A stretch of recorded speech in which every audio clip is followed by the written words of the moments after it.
This is a short video story about how the British people are being lied to by politicians who claim to love the NHS and who say they will not privatise it. Judge for yourself.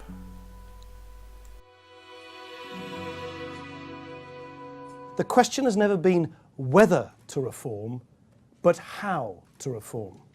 Now, we didn't get that right straight away, so you told us what to do differently. We listened, and now we have a plan I hope we can all get behind. You told us you were worried about privatisation through the back door, so we've made that impossible. You told us the different bits of the NHS need to be better joined up, so we're putting integration at the heart of our reforms. You also told us services should be more accountable to local people, more responsive to local needs, so they will be. You told us not to rush. The NHS isn't a machine. You can't sort of flick a switch and turn it on and off. It's a living, breathing part of our lives. Reforming an institution like that takes time. We have to be careful and considered. It's too important to get this wrong. We've listened, we've learned, and we're improving our plans for the NHS. Yes to patient choice, no to privatisation. Yes to giving nurses, hospital doctors and family doctors more say in your care. But no to heavy-handed, top-down restructuring of the NHS.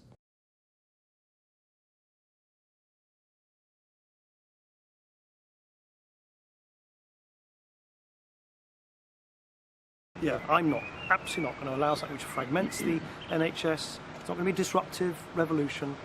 It's not going to be the privatisation of the NHS. And if we could do it without legislation, no one would be happier than me. Because what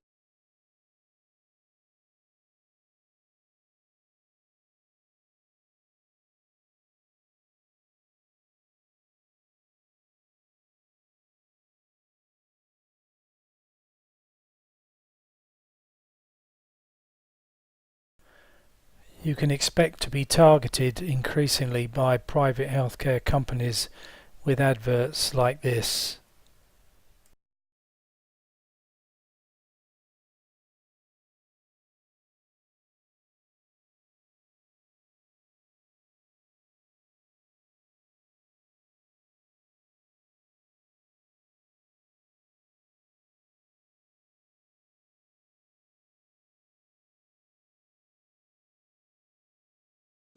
We have an institution. We have, if you like, a precious idea in the NHS that we're all in this together. We look out for each other. So this government will never, ever take risks with the NHS. But I know that some people still have concerns. They might be listening to this and thinking, okay, but if you love the NHS so much, if you don't want to take any risks with it, why do you want to change it? But this is the point. It's because I love the NHS so much that I want to change it. Because the fact is, the NHS does need to change. It needs to change to make it work better today, and it needs to change to avoid a crisis tomorrow. There will be choice for patients, not competition for its own sake.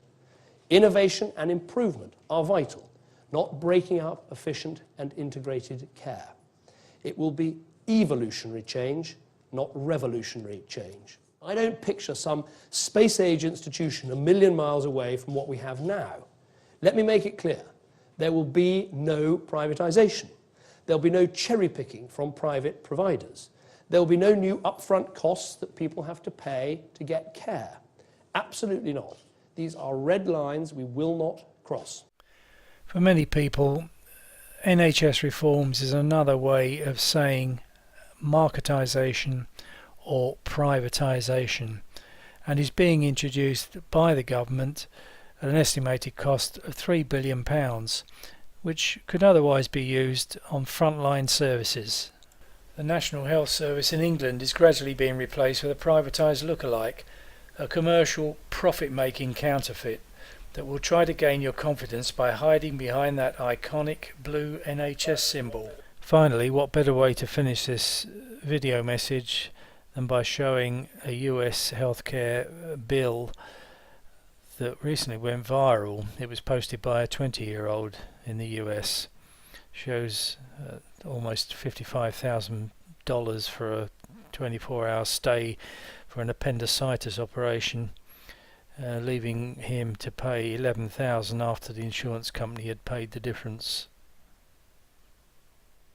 If you think this could never happen in this country, remember that the recently appointed head of NHS England was previously the CEO of a large private healthcare company in the US.